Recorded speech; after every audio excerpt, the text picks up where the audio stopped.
If one believes Homer, Sisyphus was the wisest and most prudent of mortals, men.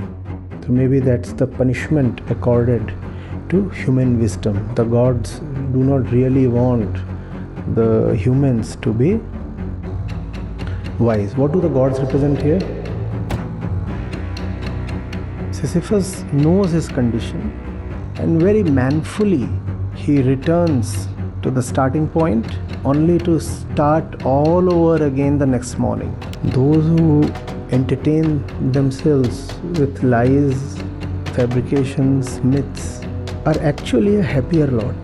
That's the purpose of belief. It keeps you stupid but happy. Stupid but happy. In Camus' world, this lucidity itself is victory. This lucidity is victory. You must know what's really going on. Just know. Be very clear. Don't fool yourself.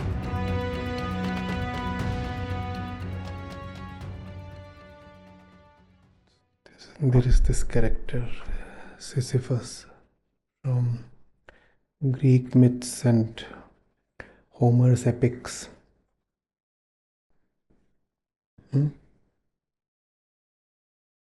He defies and angers the gods in more ways than one. And finally the gods capture him and he is subjected to eternal punishment. What's his punishment? Roll a massive stone up a mountain every morning, continue till the evening, and then return only to find that the stone has rolled back. Repeat. Right? Albert Camus, the existentialist, the storyteller of the absurd. He has taken this as the essential human condition. That this is what you are doing, and there is no way out. You cannot change the mountain, you cannot change the rock. So what can you make out of your condition? He says the essential rebellion lies in knowing that this is happening and still being happy while suffering, being happy while suffering. So that's the position of the existentialists. They glorify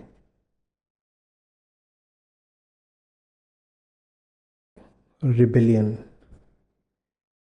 and in that they sanctify the ego, the rebelling, the rebellious ego.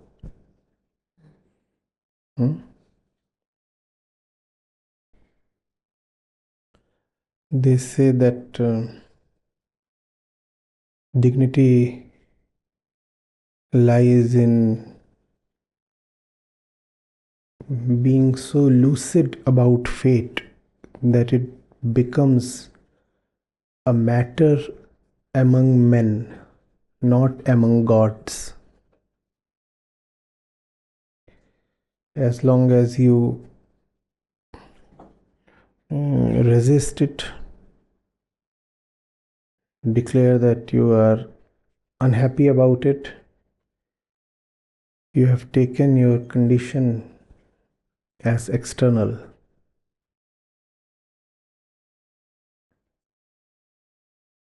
Camus says no.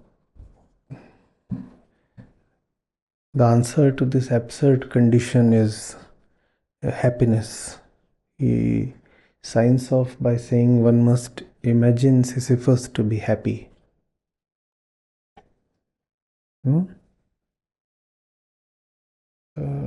But for sure there is absurdity, there is struggle and suffering. That is the position of the existentialists.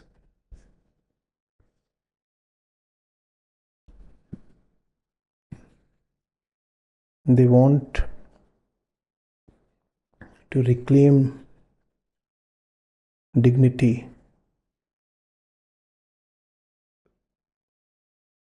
through quiet acceptance. What cannot be changed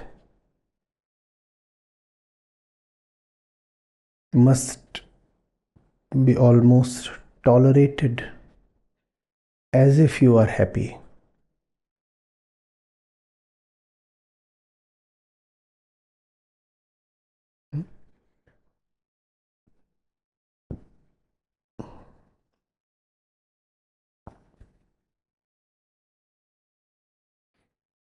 Why do I get the feel that the number of those who have not gone through the reading is more than the hands I saw? Honestly, how many of you have not read this? Please, PLEAC. Come on, raise your hands.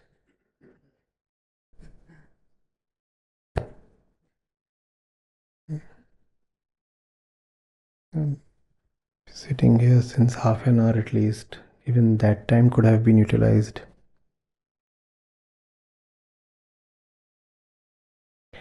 Alright, let's go through it.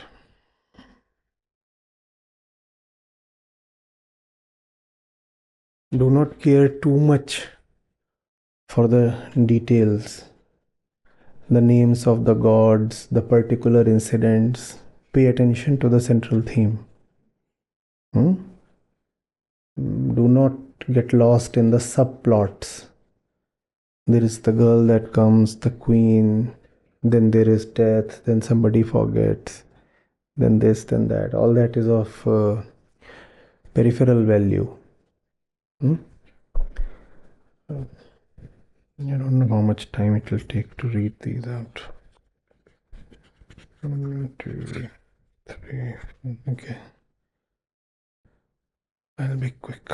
The gods had condemned Sisyphus to ceaselessly rolling a rock to the top of a mountain, whence the stone would fall back of its own weight.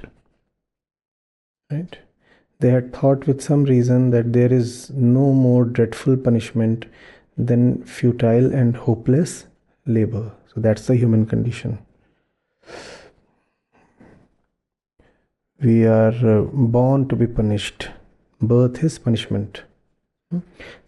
The gods are thinking that there is no more dreadful punishment than futile and hopeless labor. Futile because nothing will come out of it. Hopeless because it would be repeated the next day. Nothing is going to change.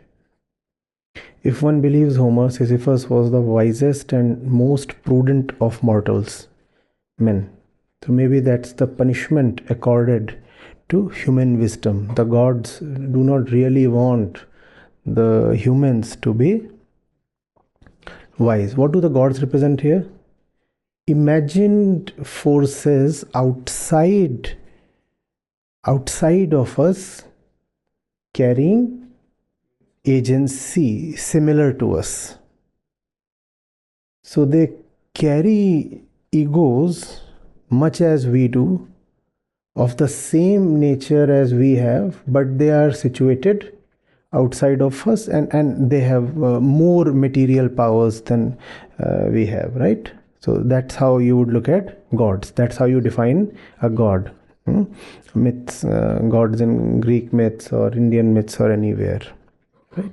Forces outside of you, but driven by the same kind of impulses as humans experience. According to another tradition, however, he was disposed to practice the profession of highwayman. I see no contradiction in this.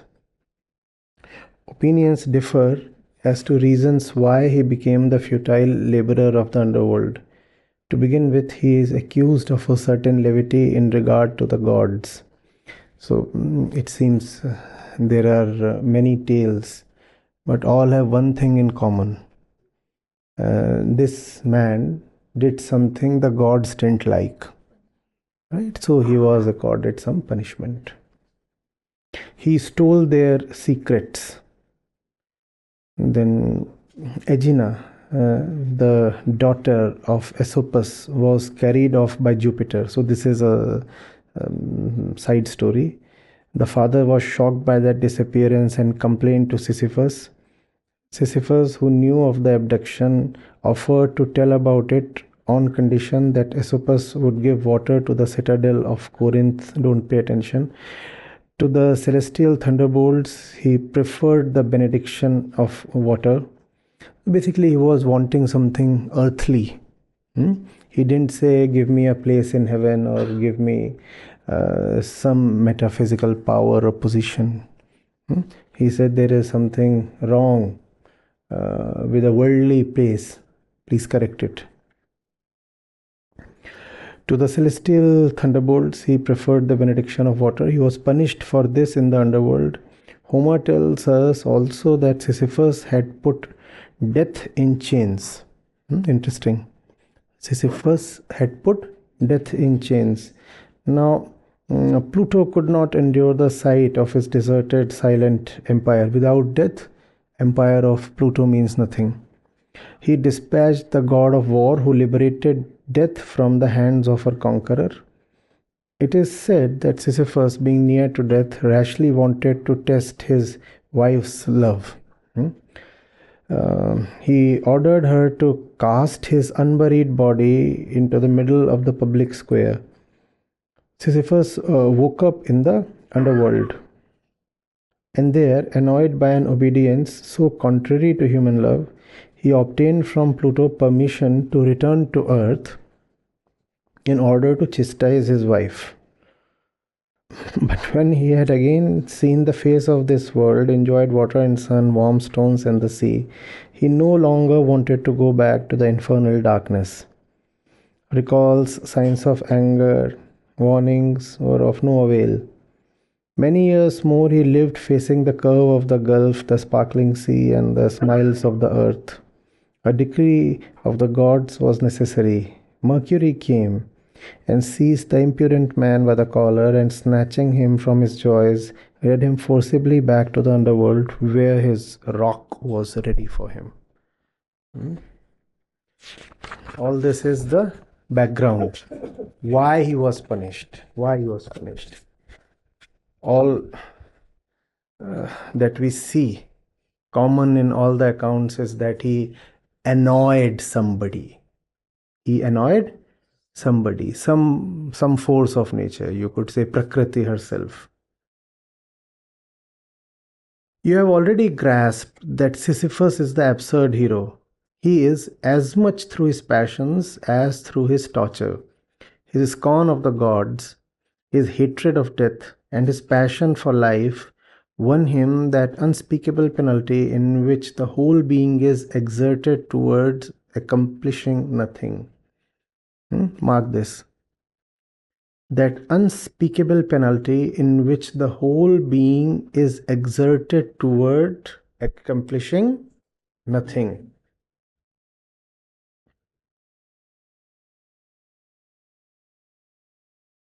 This is the price that must be paid for the passions of this earth, right? And Advait would agree. You fall for the passions of this earth, and all that you get is a penalty for having nothing. Those passions anyway don't amount to anything, but if you do chase them, what you meet is an unspeakable penalty. The whole being is exerted, because even these passions do not come cheap. One toils, one struggles all his life, her life, for the sake of these passions, and all of that amounts to nothing. So the indignity is twofold. One, you're putting everything into something, and there's the tear, the sweat, the blood, the dust, the climb, and then you find it all amounts to nothing. The dignity is twofold. Nothing is told to us about Sisyphus in the underworld. Myths are made for the imagination to breathe life into them. As for this myth, one sees merely the whole effort of a body straining to raise the huge stone, to roll it and push it up a slope 100 times over. One sees the face screwed up, the cheek tight against the stone, the shoulder bracing the clay-covered mass, and the foot wedging it, the fresh start with arms outstretched, the holy human security of two earth-clotted hands. At the very end of his long effort, measured by skyless space and time without depth, the purpose is achieved. Finally, there does come a moment when it appears as if you have achieved. And then Sisyphus watches the stone rush down in a few moments towards the lower world, whence he will have to push it up again towards the summit. He goes back down to the plain. Now comes Camus and his philosophy. It is during that return, that pause, that Sisyphus interests me. A face that toils so close to stones is already stone itself. The hardness, the composure, the refusal to bend, to be twisted or cracked. I see that man going back down with a heavy yet measured step toward the torment of which he will never know the end. That hour, like a breathing space, which returns as surely as his suffering, that is the hour of consciousness.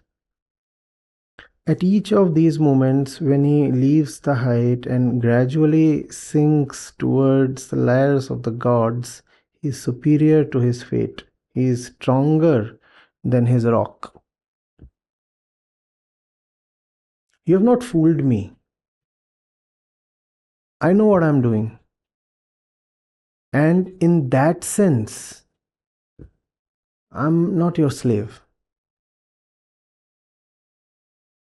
I'm not your slave. I know my condition is absurd. I know nothing will come out of it. Yet I'm doing it. And in that sense, and in that moment when he has seen the result of his toil return to the bottom,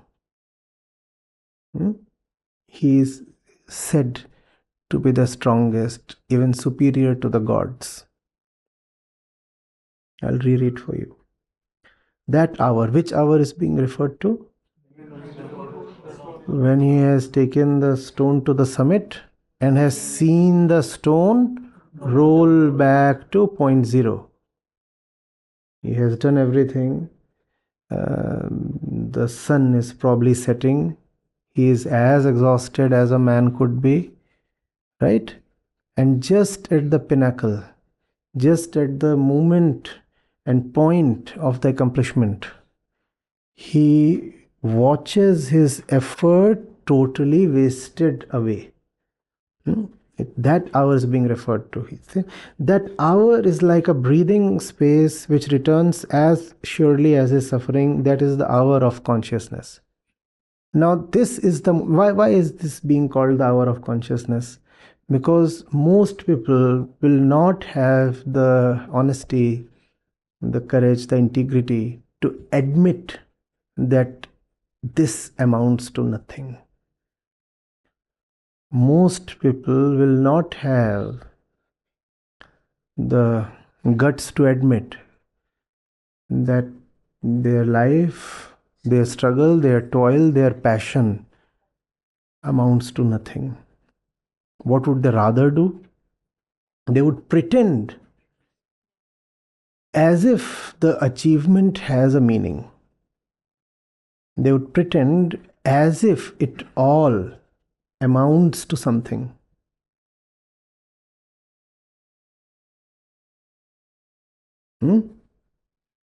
Some might even say that they actually rolled back the stone on their own.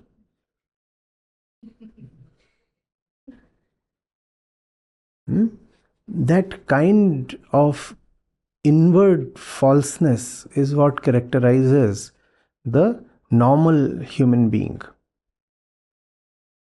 Oh yeah, I pushed it up. And then just for fun, I allowed it to roll back. In fact, I didn't even allow it. I deliberately pushed it back.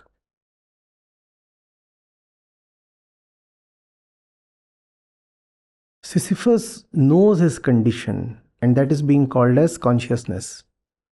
Sisyphus knows his condition, and very manfully he returns to the starting point only to start all over again the next morning. It is in this that he is being called as superior to even the gods. You may agree or disagree, but that's Camus.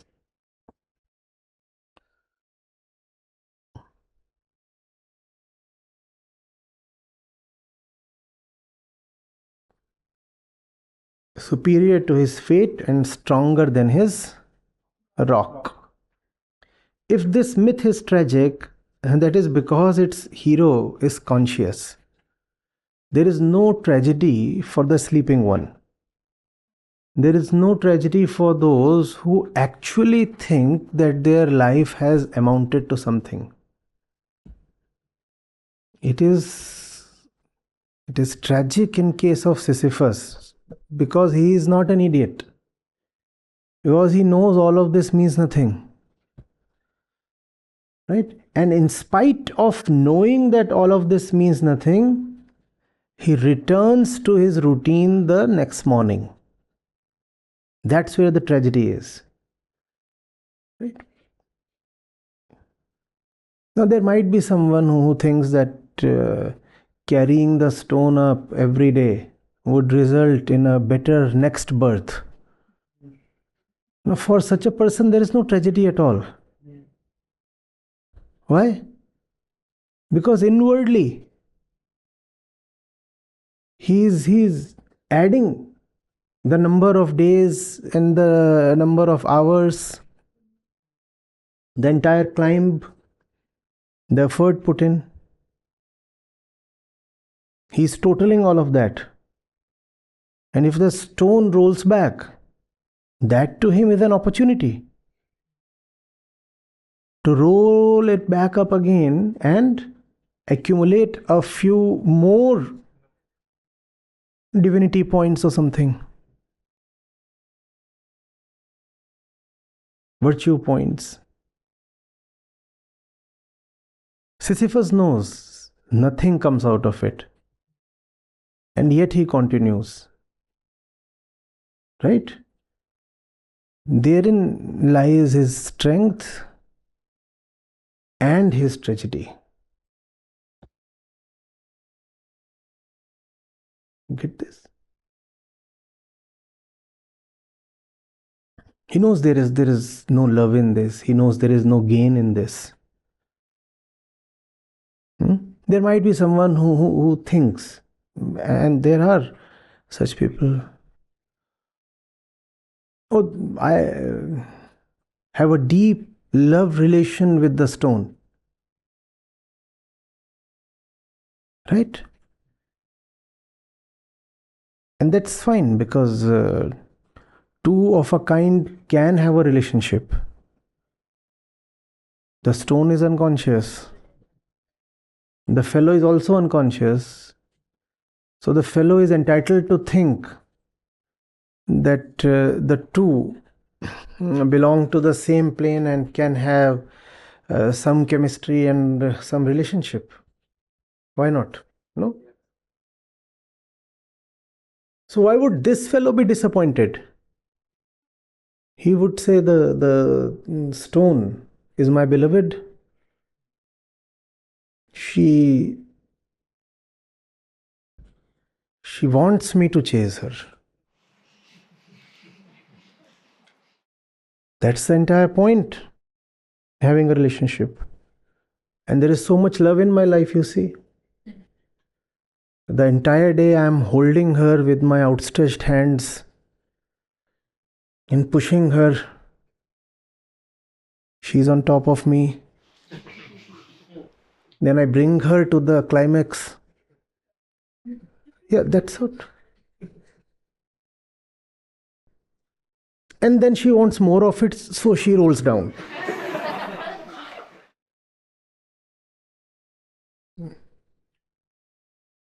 That's not separation, that's preparation. So that we can start afresh the next day.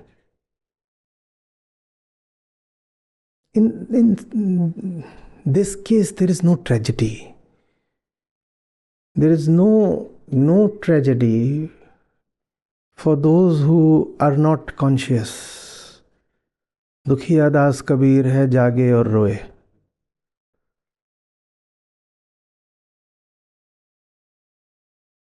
Do you get this?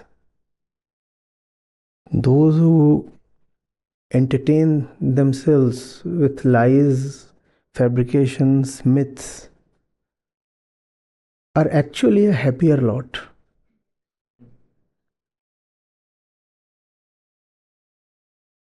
That's the purpose of belief. It keeps you stupid but happy. Stupid but happy.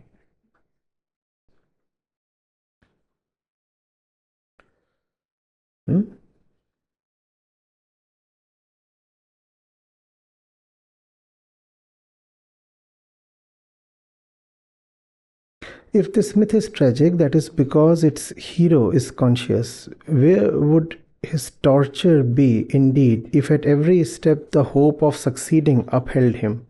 So there would be no torture. There would be no torture if he entertains hope of succeeding. His situation is absurdly special because he is wise. In fact, the legend says he was the wisest mortal.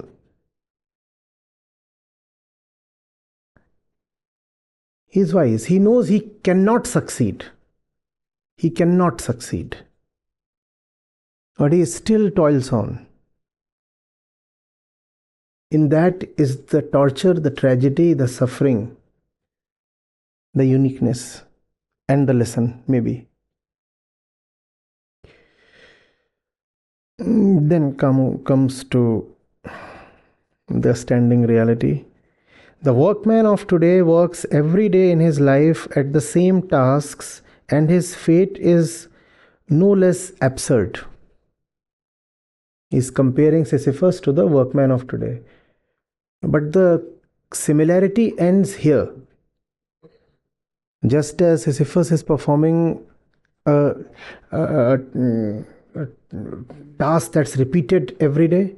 Similarly, the workman repeats the same task every day, and the situation is no less absurd, but in spite of being equally absurd, it is not similar. Why? Because Sisyphus is conscious, whereas the workman is not. Sisyphus knows very well nothing will come out of it.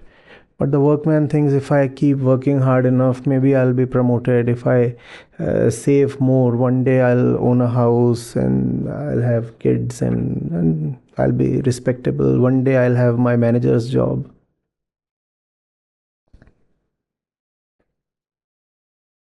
So then there is no struggle and therefore no dignity either. You have been put in an absurd, random position, and you don't even have the sense to realize that. Instead, you are superimposing meaning on an absurd situation.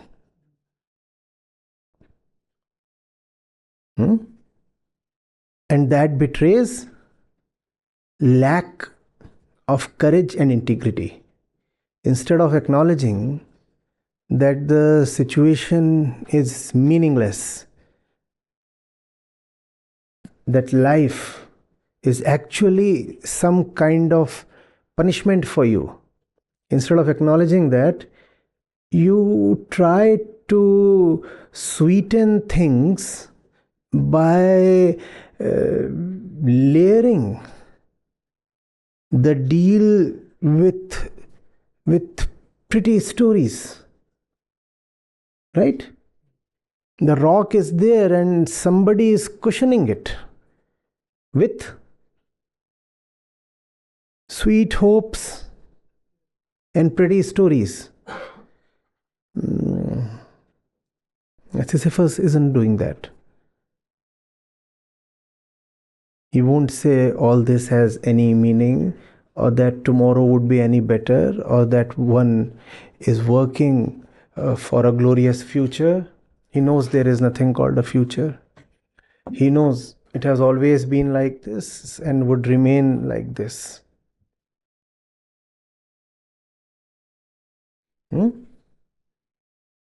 In this direct acknowledgement, being called as consciousness, lies his dignity. And it is this direct acknowledgement that is so hard to get from the normal human being. The usual person lives in the lie called hope. Tomorrow would be better. Tomorrow would be different.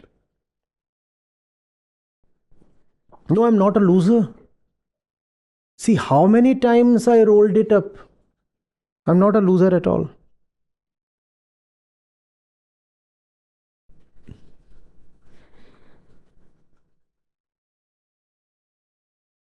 He might even fudge the numbers. He might say, no, this stone that I am rolling up today is not really the same as the one I rolled up yesterday. Okay. So, actually, I'm creating an inventory of rocks up there and will build a castle out of them. You see, I'm not stupid. I'm productive. I'm productive. So what does this person do every evening? Rolls the rock up and then looks the other way, so that he doesn't have to acknowledge the rock slipping back. So that he can console himself that something is coming out of his toil. My labor ain't going wasted. It's actually adding up. One rock at a day, one rock each evening. The end of the year means 365 rocks at the peak. That's not a bad deal. I can put it on my CV. What have you done? Put 365 rocks up there. And you're not even a liar, because 365 rocks indeed you carried up there. What you have hidden from others and from yourself is that it's the same rock. It's the same rock.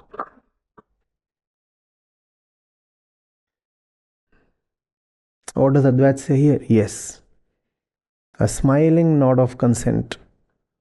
Yes.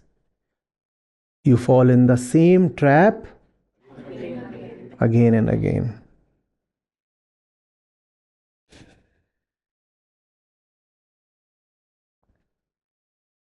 Do you get this?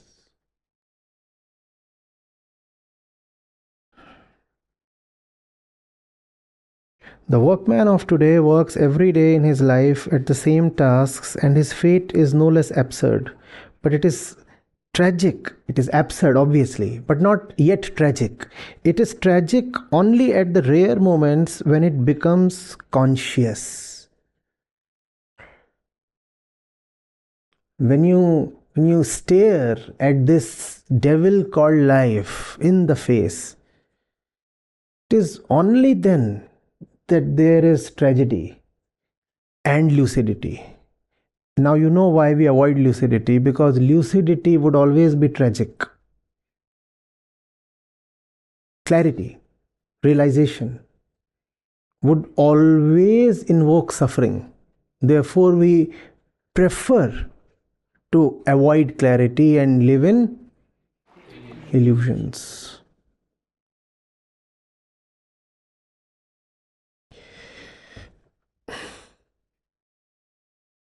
Sisyphus, proletarian of the gods. Interesting. Proletarian of the gods.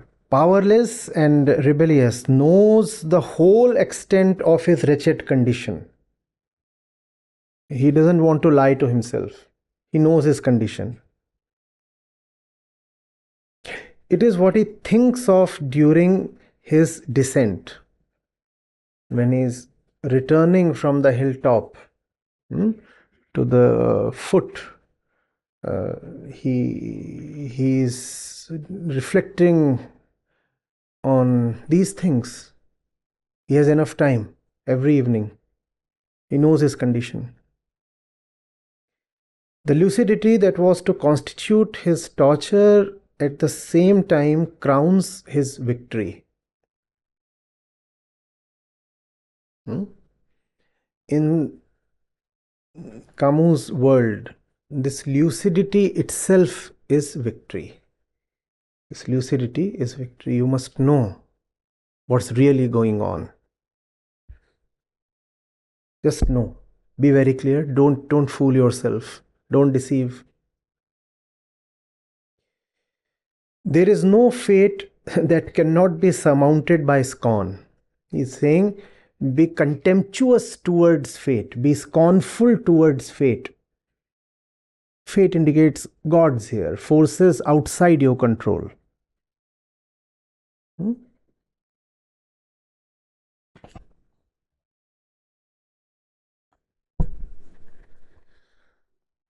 When would the gods be victorious? When would the gods be victorious? When Sisyphus starts lying to himself. When is Sisyphus victorious? When he's actually able to stop the rock up there. That's when he would be victorious? No. He is victorious when he knows what's going on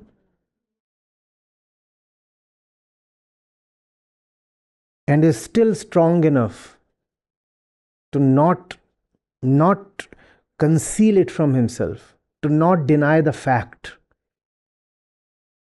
What are the gods waiting for? Yeah.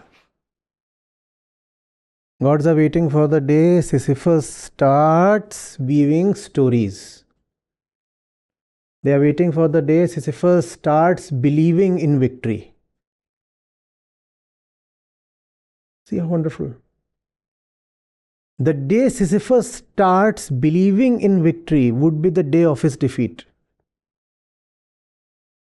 Sisyphus knows very well it's a battle he cannot win.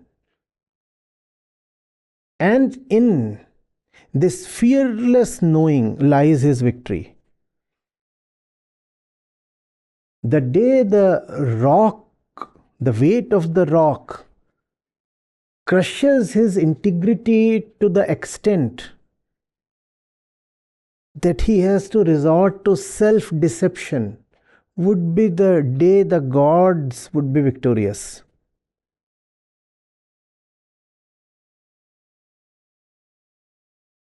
You understand? The gods are waiting for that day.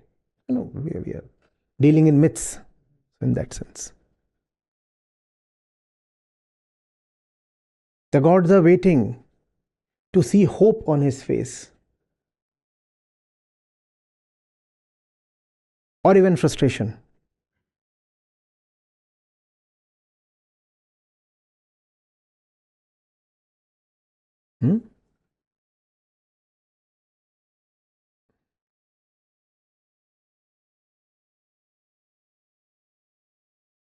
If the descent, we are not talking of carrying the rock up there, we are talking of the descent. Descent of the rock? No. Sisyphus returning to the foot of the mountain that evening. If the descent is thus sometimes performed in sorrow, it can also take place in joy. This word is not too much. Again, I fancy Sisyphus returning toward his rock, and the sorrow was in the beginning. When the images of earth cling too tightly to memory, when the call of happiness becomes too insistent, it happens that melancholy arises in man's heart. This is the rock's victory. This is the rock itself. The boundless grief is too heavy to bear. These are our nights of Gethsemane. But crushing truths perish from being acknowledged. Underline that. Crushing truths perish from being acknowledged. Don't acknowledge them. And they don't just remain crushing truths. They actually crush you. There is no fact so heavy, so hard, so damning that it cannot be acknowledged. Acknowledge. No. To avoid suffering, don't slip into unconsciousness. Even at the peak of your suffering, you must know the reality, not turn your face away, acknowledge it squarely.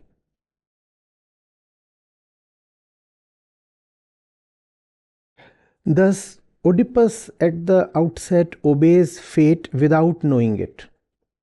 Obeying fate without knowing it, when you obey fate without knowing it, you are actually behaving as if you are commanding fate. Obeying fate without knowing that what you are obeying is fate itself actually implies that you do not know fate as fate. You are taking your actions as coming not from fate but from your internal point, and that is ego. Right?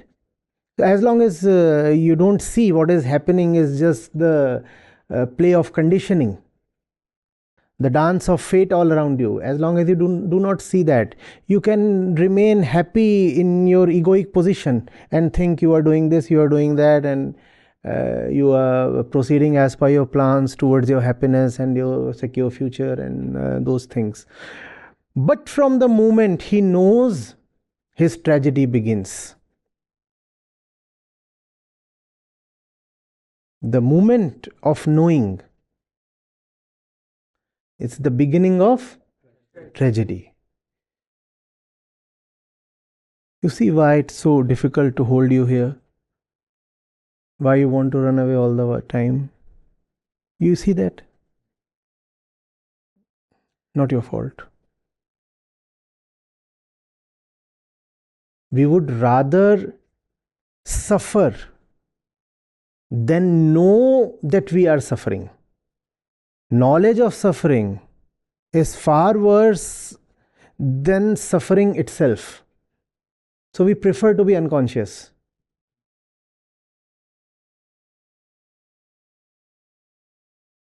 How do you fault the patient for demanding anesthesia? Consciousness is a lot of pain. Is it not? Yeah. So we would rather not ask questions, not face the mirror, not pass through tests. Remain as the pop song says, happily numb. I am happily numb.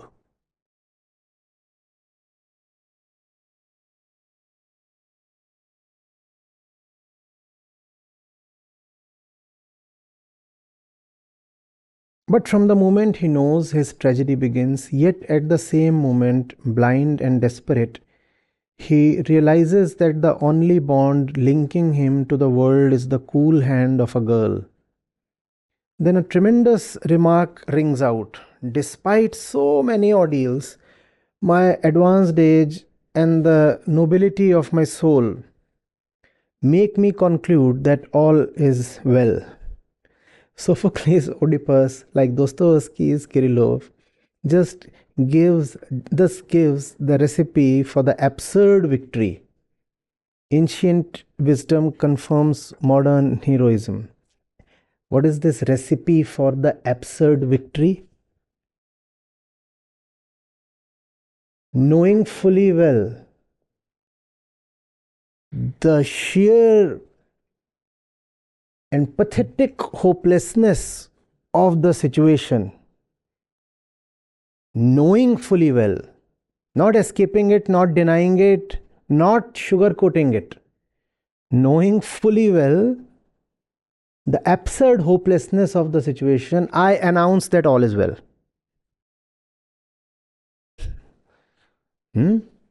That's human dignity. I know not just that I'm down in dumps, I also know there is no way out. But still, I make the choice to announce all is well. No, this is not all is well of the normal unconscious morning walker. We are not talking of Uncle Ji strutting up and down, heaving his belly and declaring to the passerbys, all is well, all is well. We are not talking of that. We are talking of this declaration arising from full conscious acknowledgement of the hopelessness of the situation, not just the current situation, but the human situation. Yesterday, today, tomorrow.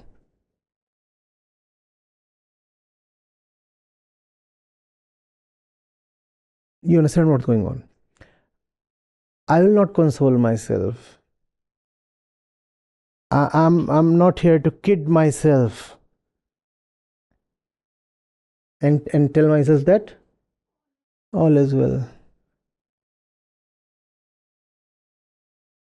I am in full consciousness of the tragedy, of the suffering, of the toil, and the fact that all of it means nothing at all.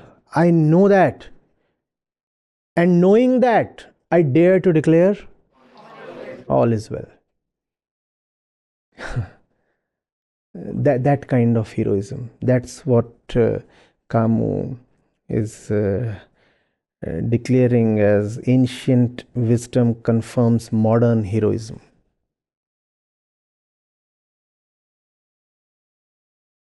Hmm? So how are things for you? Well, the right hand is gone. Okay.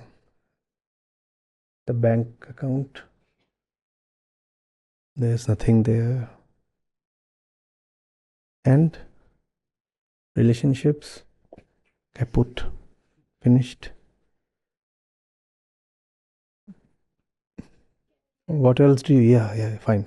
Career, what?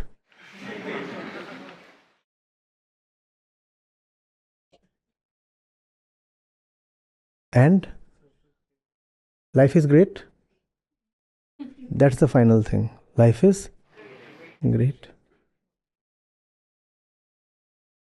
I don't need justifications for life to be great.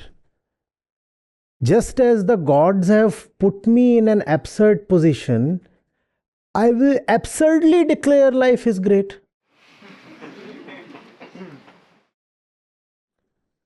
If you can put me in this hopeless, meaningless, nonsensical, absurd position, a position without a reason, similarly, I can declare without reason, all is well. Let the gods keep waiting for my tears. I'm not going to petition for mercy. And I'll not indulge lies. Yes, one of my eyes is gone. Yes. My spine is broken. Yes.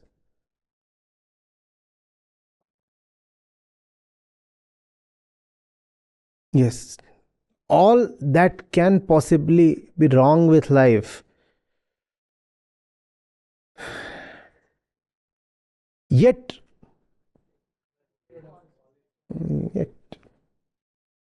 why should I complain? Because complain too betrays hope. When you are complaining, there is hidden hope. Things can get better. If I truly acknowledge the absurdity of all future hope, no complaint remains. Nothing remains. This is how it is. And if this is how it is, choicelessly, with no alternative at all, then all is well. All is well. And that's how man disappoints gods.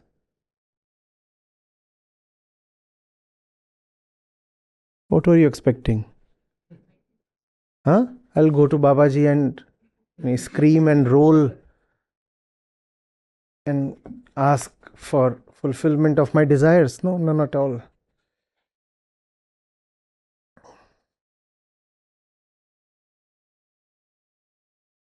Do you get this? One does not discover the absurd without being tempted to write a manual of happiness. What? By such narrow ways? There is but one world, however.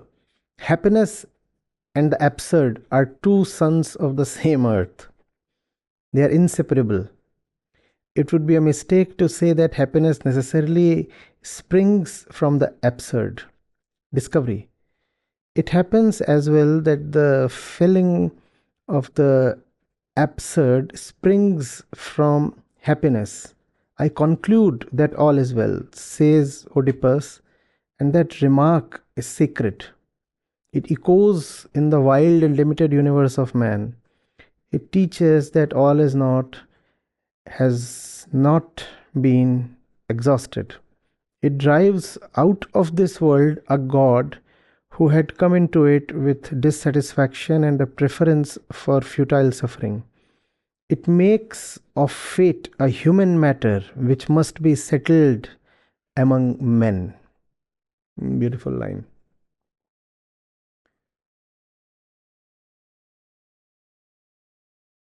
In the language of the existentialists, freedom implies choice, and fate implies a situation without choice. Somebody out there imposes fate on you, right? Somebody out there, up there, somewhere imposes fate on you. So what is being said here is resistance to fate in the hope that something better can manifest or materialize would be the victory of gods. Instead of resistance, there would be an inner defiance. There would be an inner defiance. And how is the defiance happening? In spite of all being broken outside, inside, all is well. That's the defiance.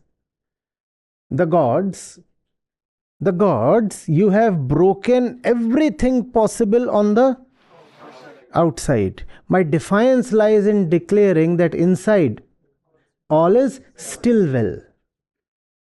All is still well. And that makes fate a matter among men rather than gods. You may do externally whatever you want to do. Obviously, life is random. But internally, all is well.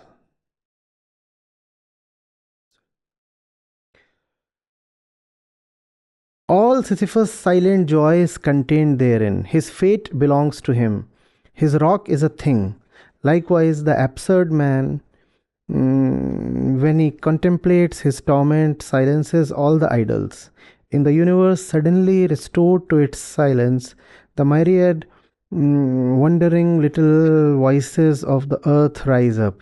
Unconscious, secret calls, invitations from all the faces, they are the necessary reverse and price of victory. There is no sun without shadow, and it is essential to know the night. The absurd man says yes, and his efforts will henceforth be unceasing. If there is a personal fate, there is no higher destiny, or at least there is but one which he concludes is inevitable and despicable. For the rest, he knows himself to be the master of his days. At that subtle moment, when man glances backward over his life, Sisyphus returning toward his rock, in that slight pivoting, he contemplates that series of unrelated actions which become his fate, created by him, combined under his memory's eyes, and soon sealed by his death. Thus, convinced of the wholly human origin of all that is human, a blind man eager to see, who knows that the night has no end, he is still on the go. The rock is still rolling. No escape and no deception. Honest acknowledgement of the situation. A happiness not determined by the gods, the rock, or fate. Happiness and earth, Camus says, are two flowers of the same earth. What would Advait say? Yes. They both belong to Prakriti. Prakriti has this vast network outside of your body that you cannot control. And yet your body is constantly interacting and negotiating with the universe. A universe that the body has no control over. That is absurdity.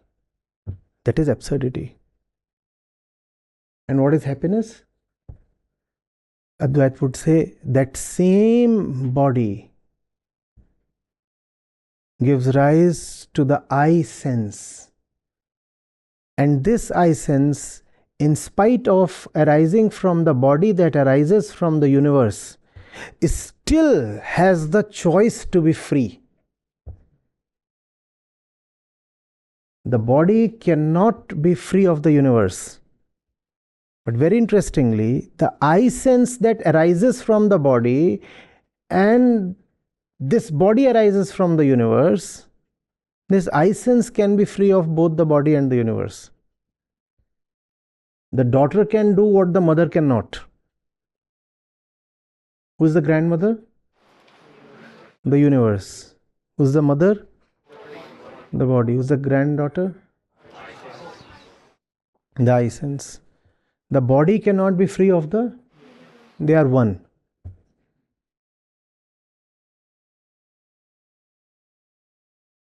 But this ego can be free of both the mother and the grandmother.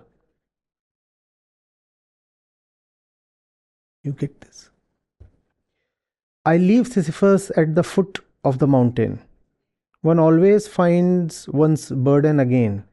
But Sisyphus teaches the higher fidelity that negates the gods and raises rocks. He too concludes that all is well. This universe henceforth, without a master, seems to him neither sterile nor futile. Each atom of that stone, each mineral flake of that night-filled mountain, in itself forms a world. The struggle itself toward the heights is enough to fill a man's heart. One must imagine Sisyphus happy.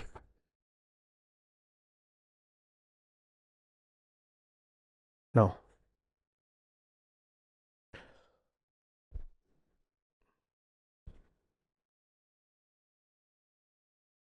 how would Advait look at it?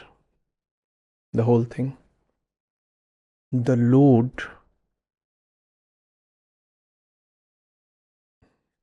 is seen by Camus as existing outside of oneself, no? The gods are outside, the mountain is outside, the rock is outside.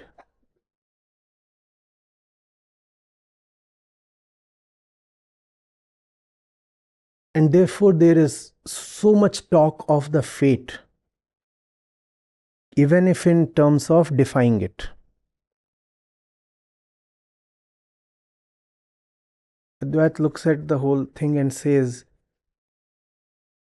the rock with all its weight is psychological. There is no rock that you are really supposed to carry.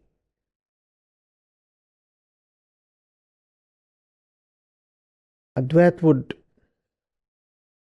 call Sisyphus and with a smile question him, is it really fate that decrees you to carry the rock, or is there another relationship? Is the burden ontological or psychological?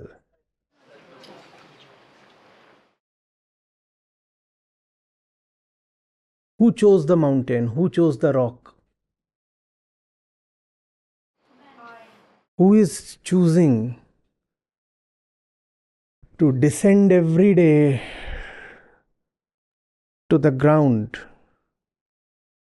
and then climb every day to the summit?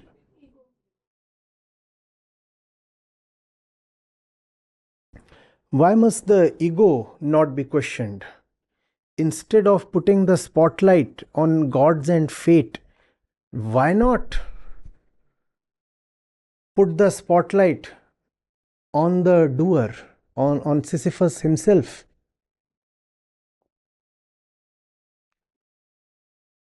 Hmm?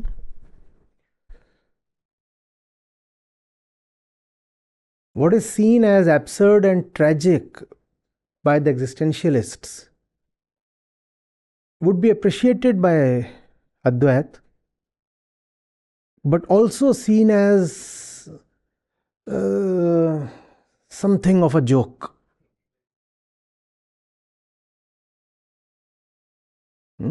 Is it really happening to you without your consent?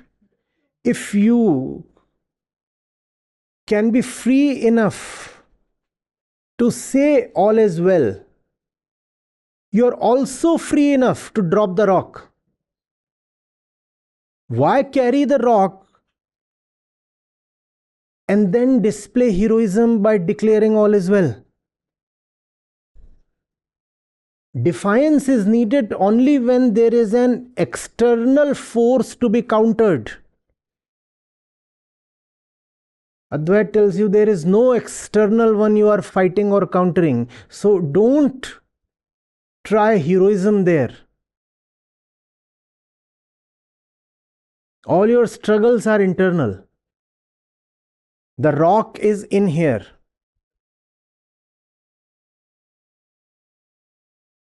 There is no point being divided from inside and then declaring one part of the divide as heroic and the other part as tragic. You see how the ego is playing good cop, bad cop here? Oh, the gods, they have inflicted this fate on me. So what do I represent? Tragedy. I am the sufferer. See, what do I do all day? Push the rock up. That's one role that the ego takes up. What do I do? I am a mere victim of fate. I'm a mere victim of fate. Advait denies anything called fate. Existentialism defies, Advait denies. When you defy something or someone, you give it existence, you give it some power, you validate its being.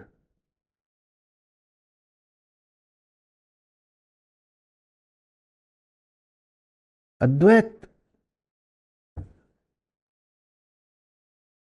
takes no prisoners, leaves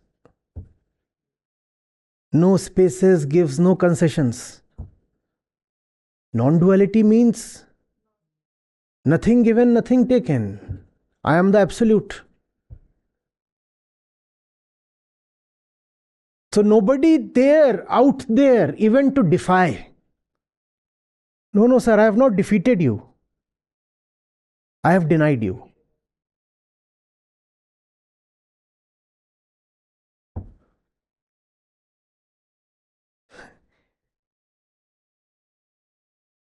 You are not meaningless. You do not exist. So does that mean I hold sway? Does that mean I am without a challenger? No, not at all. There are challenges, there are tragedies, there is suffering, but all of that is me, not you. The rock is me. That which occurs to me as fate is not external. It is something of my own espousal. It exists only because I have agreed to it. And the Advaitic thinker would ask Sisyphus with the wink of an eye, how about trying something else tomorrow morning?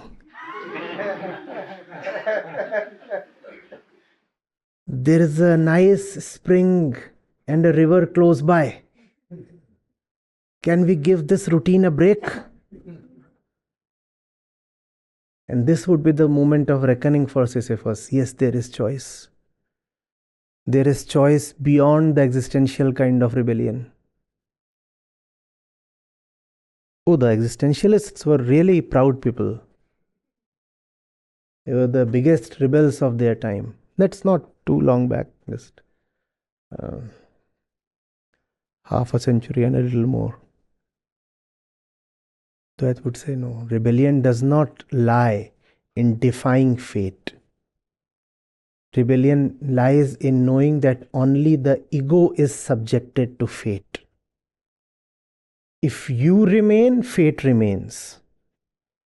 If the slave remains, slavery remains. The best way to get rid of slavery, kill the slave. No slave? The ego is the slave. Once the slave is gone, who's there to bear the slavery?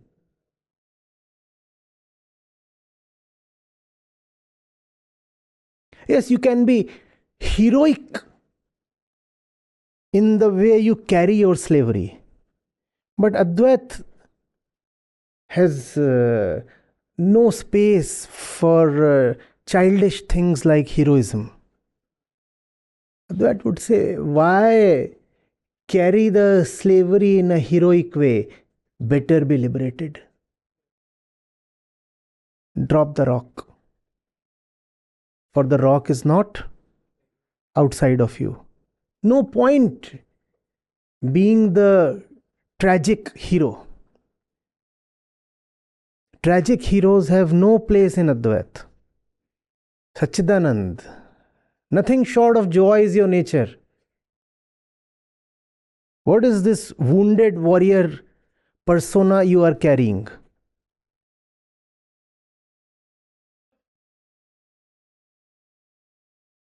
Do you get this?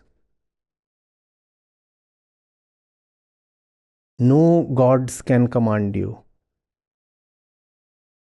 without. One needs to figure out the deal between Sisyphus and the gods. Somewhere there is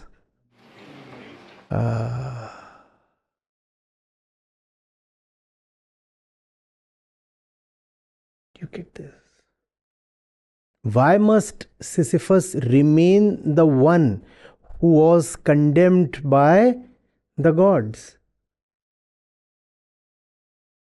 If a prisoner dies in jail, does he still remain to complete his term? You are sentenced for 14 years. You chose to die after just 1 year. Two hoots to the gods. No prisoner, no prison. I am no more the one. The gods ordered this punishment. I am no more that one. And if I am no more that one, why must I continue with this drudgery? I am no more that one. Sisyphus carries an ego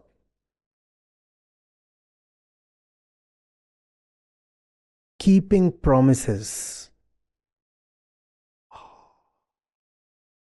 Even in bearing his punishment, he is actually bearing his promise.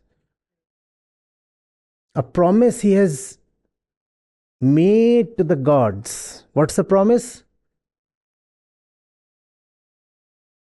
I will live by your sentence.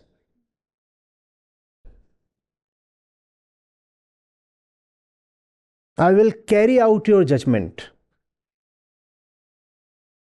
Let the old Sisyphus die. Sisyphus is gone. Where is the stone now? No stone, no mountain, no Sisyphus, no tragedy. No, all is well.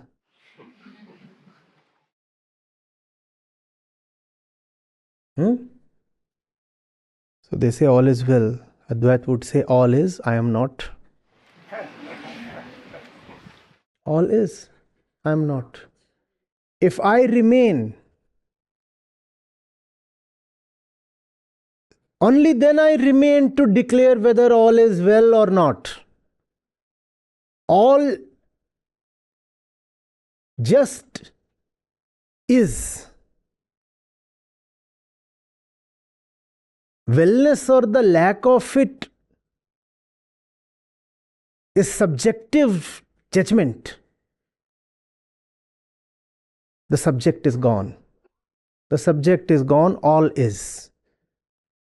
There is no subject anymore to whom this allness can be an object and therefore be judged.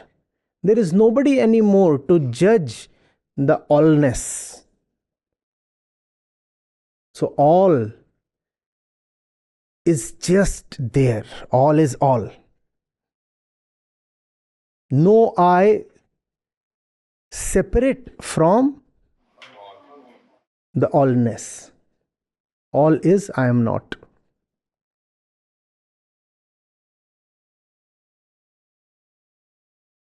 Do you get this?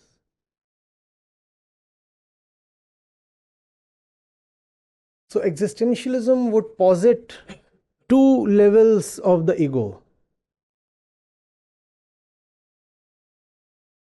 The liar ego and the defiant ego. What does the liar ego do? It deceives itself, it consoles itself. Oh, I have such a loving family and a great job. Oh, great life. Everything about me is wonderful and the gods are shining over me.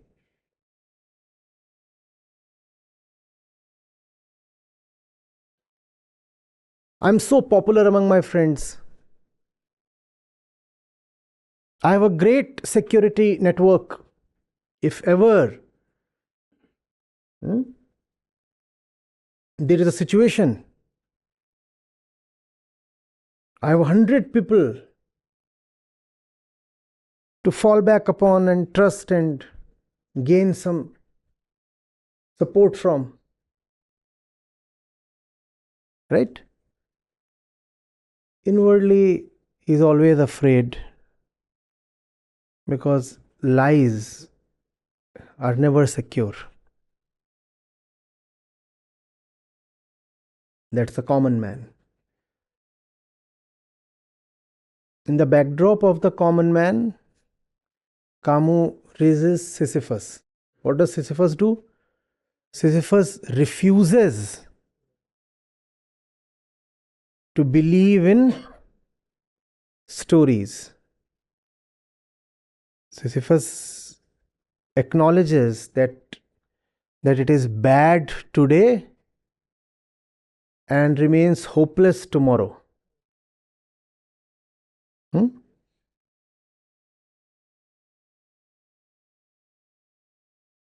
And then comes the third level.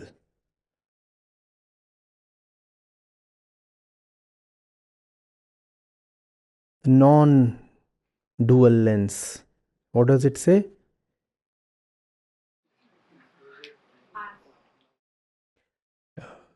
If it is bad, it's of your own making. If it is good, it is of your own making. If you make it bad, too bad, you will have to parallelly raise something good for the badness to sustain.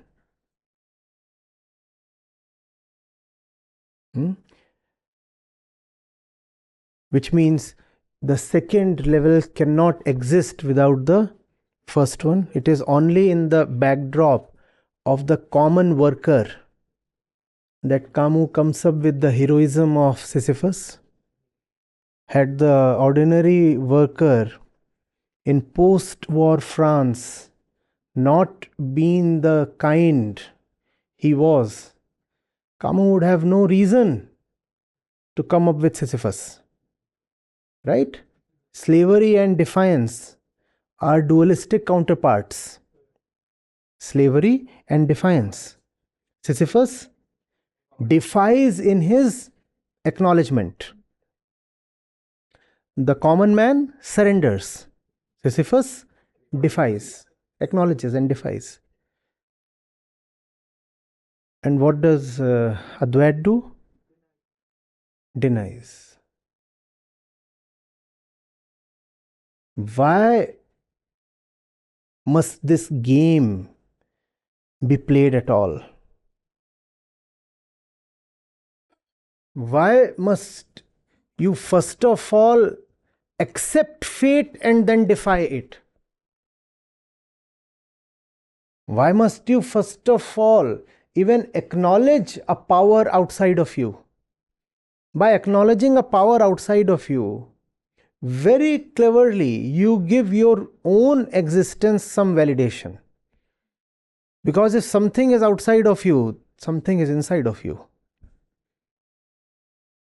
By acknowledging something outside, the inside is validated. Can there be something outside if there is nothing inside? By acknowledging God and fate, the ego is actually protecting itself. To whom are all the gods? To the ego. So when the ego talks of gods, it is actually protecting itself. To whom is fate? To the ego.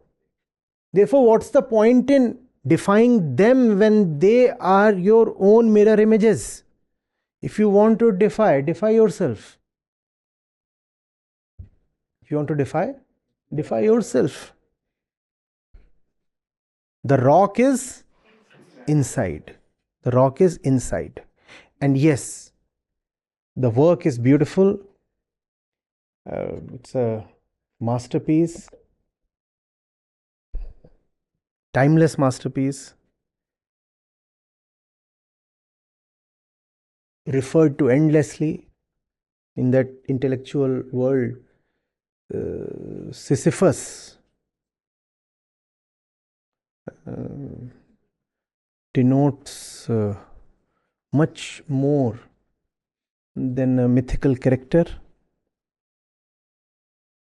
Yes. But you must see very clearly.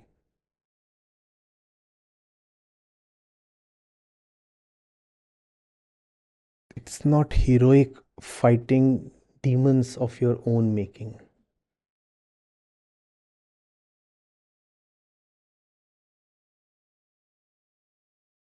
Existentialism says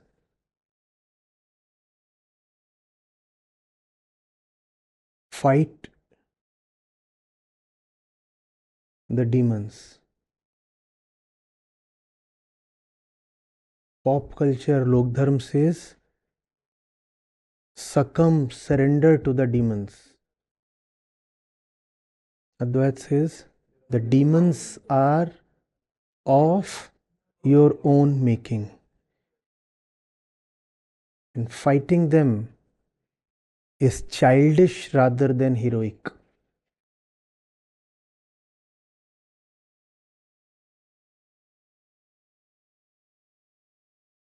Therefore, the way of Advait is realization rather than rebellion. Rebellion is always directed that way. And realization is rebellion directed inward. The common rebel does not have the guts for the inner rebellion called realization. A lot of people often ask, why has India not had too many revolutions. And since we are with Camus, let's talk of France. What happened after the French Revolution? Within a decade or so, monarchy was back.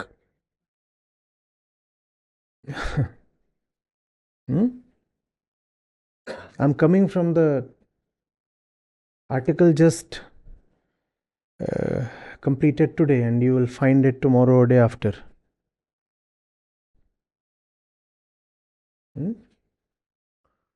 What happened to the Arab Spring? What happened at Kenya? And these are all examples of recent revolutions. Bangladesh, Sri Lanka, Nepal. What happened there?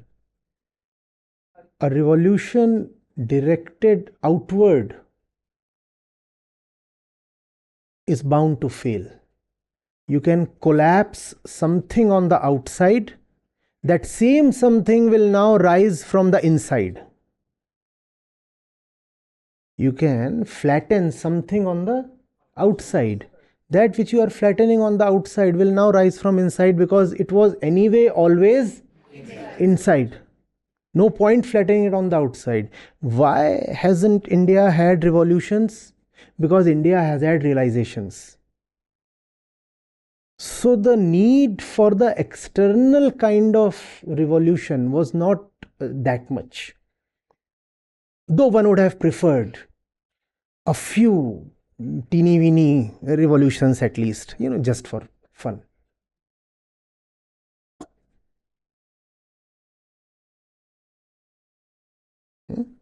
What India has had is deeper revolutions. Deeper revolutions.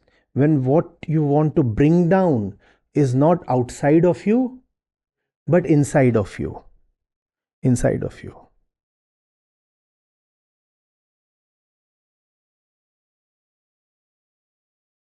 Do you get this?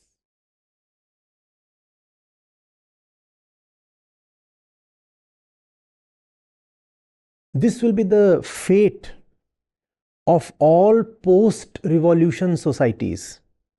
They'll have Sisyphus in thousands and millions. What to fight now?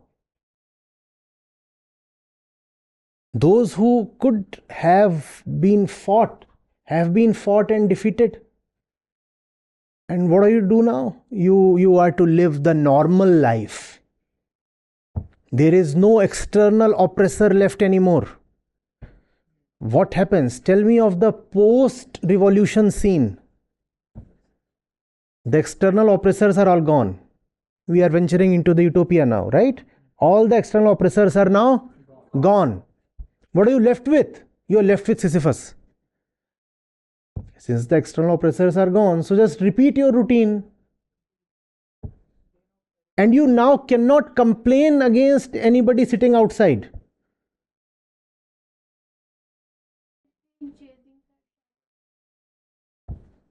Nobody left to complain against. So what's left then? Just say all is well. Bear your tragedy and say all is well. Advait won't agree. Advait won't agree. Advait would say the bigger revolution is pending.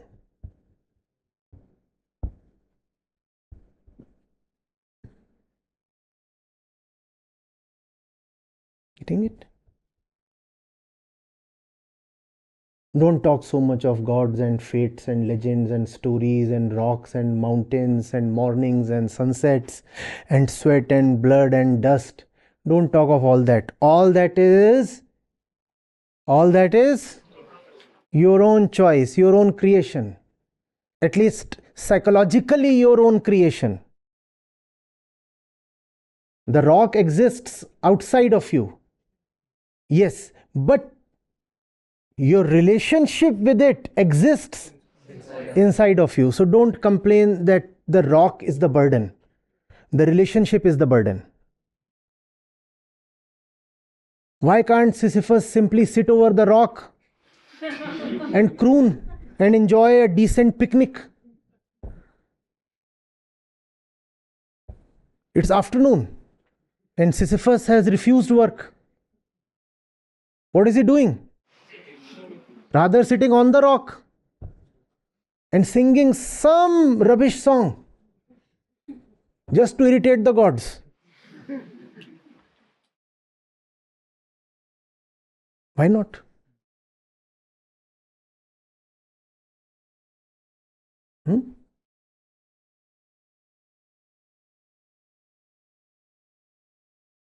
Namaste, Acharya Ji. I have been associated with the Gita sessions for the past 1 year, and I work as an IT professional.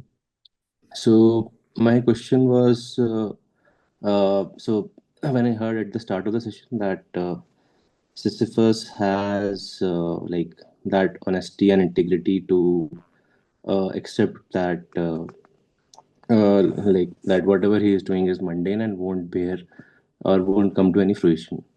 So immediately my reaction was, then why does he not abandon the work altogether? And but whatever you have spoken about in the last 30 or 45 minutes or so has answered that question.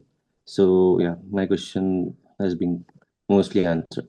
See, he will not abandon the rock because the gods have ordered him to bear the burden. And we discussed, right? By accepting the existence of gods, you are actually validating your own existence. So there is something for Sisyphus there, some motive, some stake, something lying hidden. When Sisyphus says, I am Sisyphus, oh, I have to carry this out because the gods ordered. So the gods, please, the gods exist. And if the gods exist, I exist. Refuse the duality. The gods don't exist. And I don't exist. Now who is left to carry out the punishment? Nobody. Gate gate paragate swaha. Let the gods keep hunting for nothingness.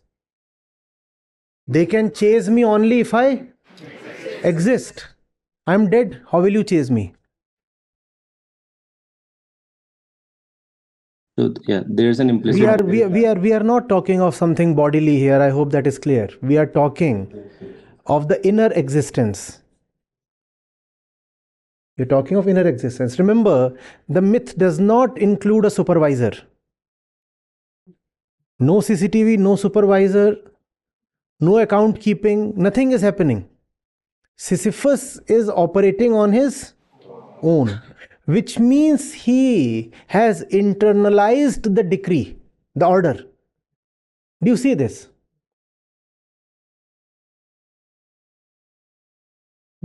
Sisyphus has linked godhood to his identity, even if in the way of defiance or torture or tragedy. So who is Sisyphus? According to Sisyphus, the one who defies gods. So gods exist, and if the gods exist, Sisyphus exists. Drop both. No Sisyphus, no gods, no punishment. The rock will be there, the mountain will be there. But the condemned relationship will no more be there. Yes.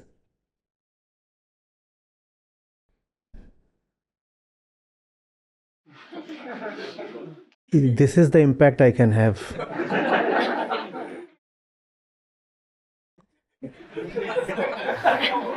There is some network issue on his side. No. There is no. This is, come on. This is not a network issue. You are belittling my powers. Sometimes the Babaji in me just pops up. Hello, Acharya Ji. So just drawing parallels to the story, something I have experienced in my own life is that um, when I'm rolling the rock up there, so when I start, it's okay. But in the middle, when it gets really, really, really hard, it's like heavy, you're sweating, and when your body's giving up, at that point, I've seen that all kind of stories and patterns spring up, especially during that moment when it gets really hard to continue. So I just wanted to understand that why is it that hardness or difficult situations in life give birth to so many stories, especially for the ego, and stories of both sides, the positive ones, also the negative ones. Why is it that ego chooses, especially the moment of those hardships, to concoct all these stories? That's needed to balance the equation. You see, the ego comes up with flawed equations, right? Let's go back to the equation we have already discussed. I is incomplete. I will chase an object. I plus object equals fulfillment. But when this equation is tested through lived experience, it does not seem to hold good. The two sides are not equal to each other. Yes, the ego is incomplete and you feel that. Yes, you have chased objects all your life. That's LHS, right? The ego is what you start out with. And then what do? You chase objects. So that's LHS. And the LHS does carry a lot of weight, makes your head heavy. The ego is heavy up here, the objects make it heavier. That's a lot of weight, right? But what's there on the RHS, right hand side? There should be fulfillment of equal weight, but there is no fulfillment. So the equation has a lot on LHS but nothing on. To balance this equation, now stories are needed. So we come up with heavy stories. Now, what kind of story can balance the equation? Yeah, there is no fulfillment right now, but there will be fulfillment in the future. Now the equation stands balanced and you can continue to honor it.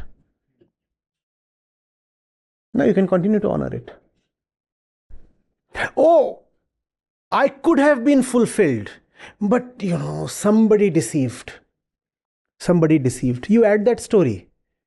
And now the equation starts making some kind of sense to the ego. The ego does not want to discard the equation because the ego is at the beginning and center of the equation. What does the equation begin with? I. So how can the ego discard the equation? Instead, the ego tries very deceptive ways, fraudulent ways to balance the equation. And that's why the stories are needed. And that's why ego cannot live without stories. Otherwise, the equation would fall. Otherwise, the whole thing will appear very nonsensical, illogical. So we all have to have stories. And when those stories are exceptionally poorly written, we call them superstitions. But irrespective of how well written the stories are, all stories are superstitions. And those stories are needed just to balance the equation. If the LHS has I, the ego, the RHS will necessarily need to have stories, hopes, narratives, dramas. this happened, or that is going to happen. This is the way the world is. This is the way my boyfriend is. This is the way politicians are. That's the way the gods are. Stories. Something to justify the weight of the ego on the other side of the equation.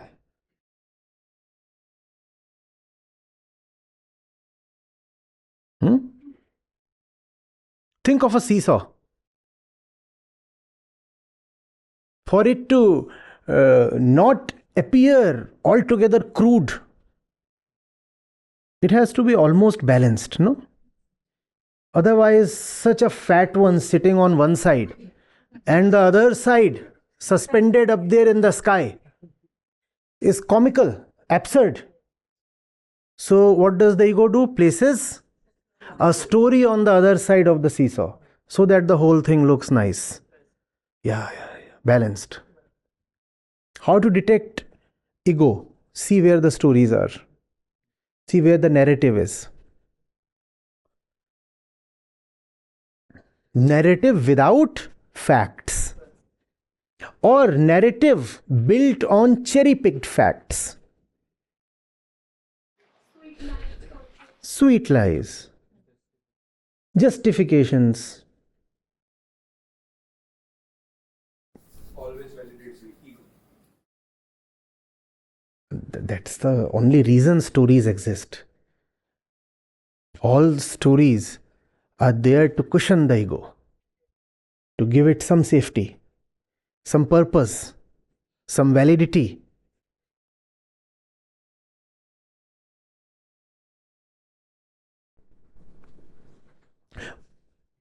Angry ego. LHS. What will the RHS definitely have? Not getting something they want. Yeah. I have been violated, discriminated against. And that justifies the angry ego on the other side.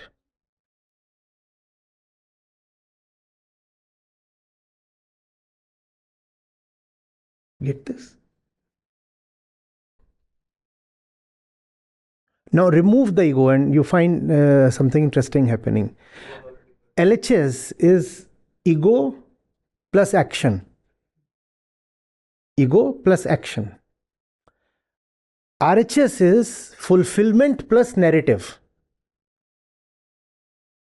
You drop the narrative and the ego drops. What are you left with? Action equals? That's Nishkam Karma. That's Nishkam Karma. No ego, no narrative, no past, no future. Action itself is fulfillment. The present action itself is fulfillment without any ego and without any hope. Can I ask something? So when things are easy in life or so-called less challenging, why are there less stories there? Because because ego still exists, it still feels I'm No, incomplete. that's the story. That things are easy and less challenging. Oh. Okay. Or is that a fact? That's an experience for sure. That's an experience to the false one. That's not a fact. That's not a fact.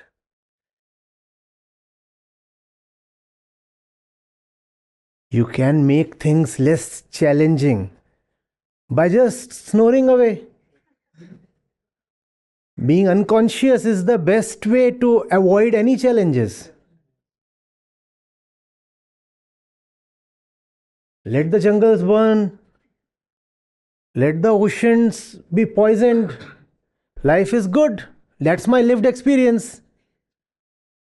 Hey, where's the party tonight? That's my lived experience. What does your lived experience mean? Does it have anything to do with facts?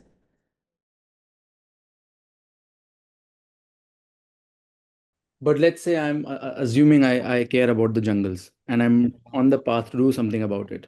But on that path also, there will be, I'm assuming, challenging times and slightly less challenging or easier times. So my question is, in those easier times, there are less stories, but in challenging times, there are more stories. You see, if you are really going to help the jungle, it would be the jungle helping itself. Because remaining separate from the jungle, you will only destroy the jungle in the name of helping it. Helping the jungle truly is possible only when you and the jungle are one.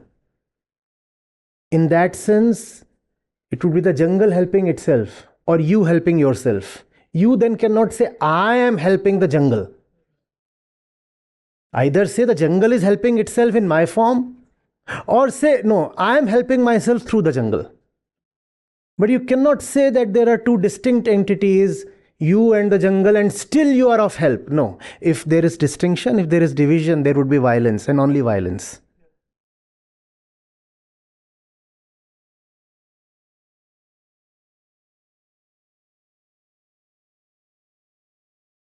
Just for my understanding, if I and the jungle are one, how does the story fall? Because there is no storyteller anymore. Okay.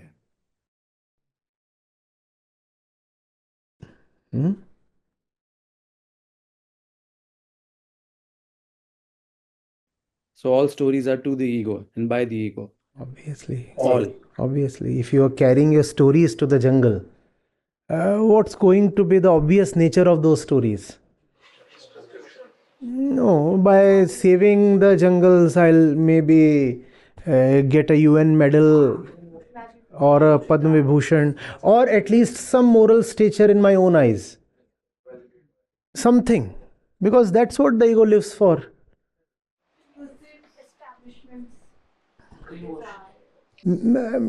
Some part of you would be like looking around for media, press, cameras. Nobody recording me? Fine, I'll record myself. See, I am saving the jungles. And humanity has been barbaric. They have been destroying the jungles, but I am the savior. Oh, no network here. Too bad. Alright, I'll post it later on.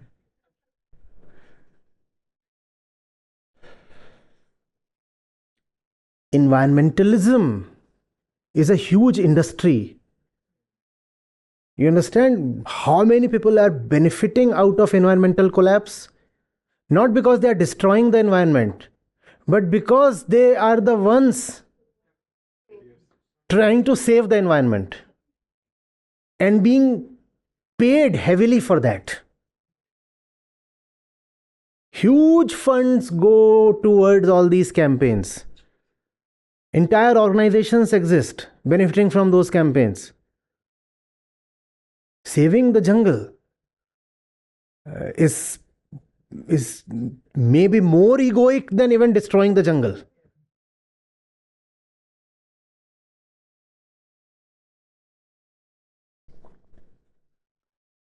Because when you destroy it, all you get is money. When you save it, you get money plus virtue. Money plus medals. I'm generalizing, I know. I don't intend to offend the really virtuous ones. Do they exist? Yeah, if they do. So basically, Sisyphus then, instead of lifting rock, he would have been doing anything else in the world, any other activity. Yeah, but the gods have ordered him, no? And how can Sisyphus defy gods? Gods are an integral part of his narrative. And the narrative must be there if Sisyphus is to exist. Do you see the equation? Where do the gods exist? On RHS, in the narrative. And why is the narrative needed? So that the Sisyphus can exist in the first place. So it's a deal.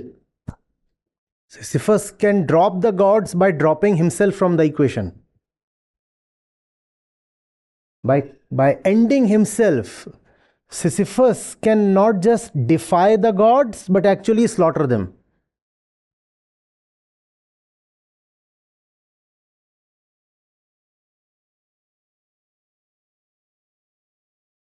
In the West, this is an alien thing, ending oneself. But I am all that is there to myself, no? I have to make things better for myself. I have to start from myself. All is from my own center. That's been the approach of the West. So they'll try everything except this one thing, ending the self. They'll want to make things better for the self.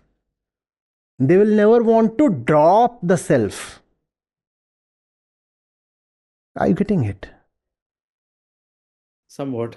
So we want to make things better for the person, the human being, the egoic organism.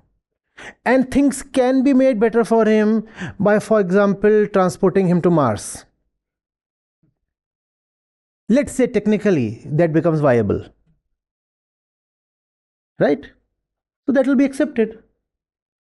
That will be accepted because the intent itself is to make things better for the ego. And if things can be made better for the ego at Mars, that option will be embraced. That's not the way of the East. That's not the way of Shaddarshan. It's not about making things better for the ego. It's about seeing that nothing can be good as long as the ego exists. So you can go to Mars or you can go to some other galaxy. You'll still keep suffering because you are carrying your tormentor within you. Within you.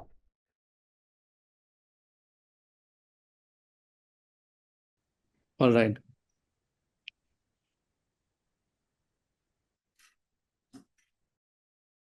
Yeah.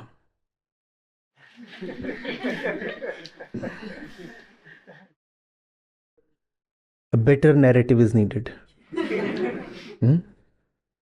The old one has been wounded a bit now. That doesn't mean the ego will be allowed to drop. Instead, a new narrative would emerge to replace the wounded one. No?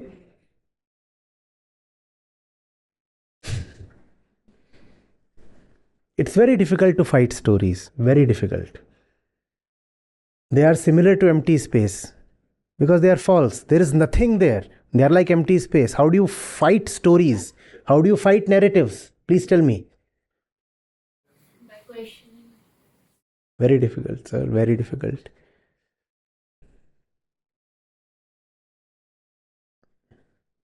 One can prove a fact or disprove it. Very difficult to falsify stories. We live in stories. That's what upholds the ego.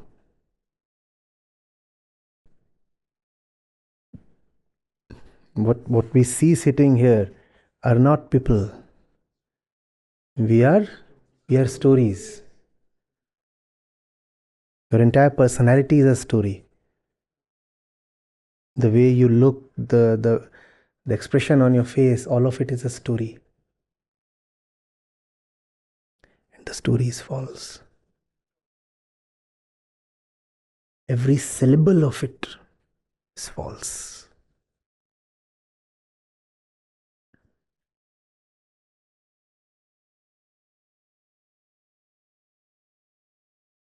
Know a person by how passionately he defends his stories.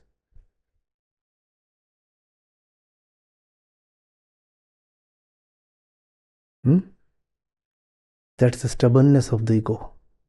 Great passion in defending stories and great reluctance in testing the stories. Let's test it, come on.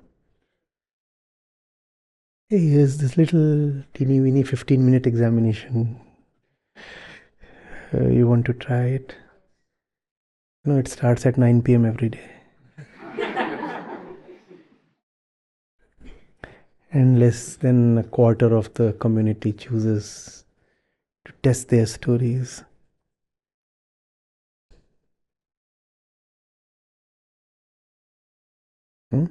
It pricks, especially towards the end. That prickly thing called option F.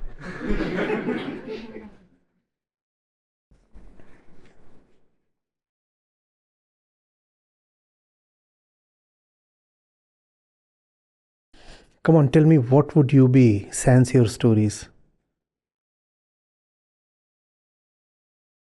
Remove that stuff and see what's left. Not you, at least. No.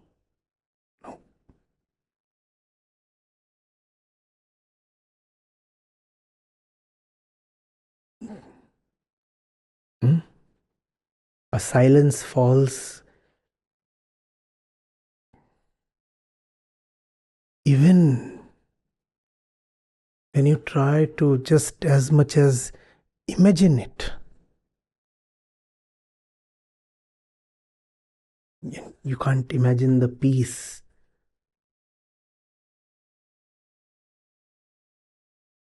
Lies in seeing through the stories and dropping them.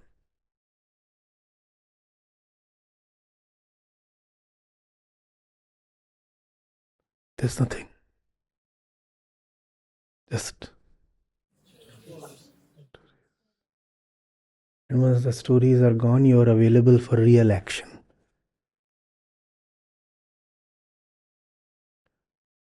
Once you have excused yourself from serving the stories, now you can serve destiny.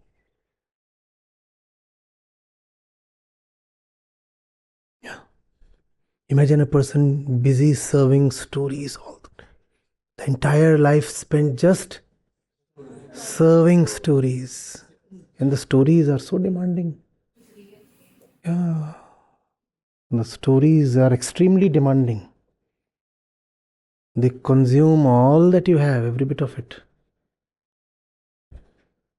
Because they have to sustain something enormous on the other side. What? Ego. The ego.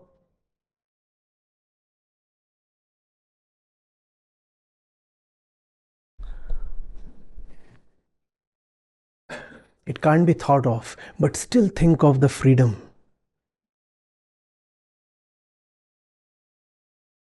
That comes with liberation from stories. What else is liberation? Liberation from stories, nothing else. You don't have to be liberated from the body, from clothes, from money, from this, that, all that, let it remain. It has to stay, it will stay. You have to be liberated from stories. Just download the Acharya Prashant app, and there you go to the community section, and you have live testimonials streaming in at the rate of 1 every 5 minutes. I'm seeing lives change in thousands, if not millions, every day in front of my own eyes. We are doing it. Right. We have actually done it. Join the community of more than 2 lakh participants on the Acharya Prashant app.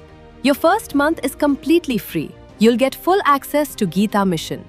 On the app, you will get regular live sessions, daily exclusive conversations with Acharya Prashant, access to the vibrant Gita community, wisdom exams, curated news, audiobooks, quotes, and much more. Search Acharya Prashant on Google Play Store or Apple App Store and download now.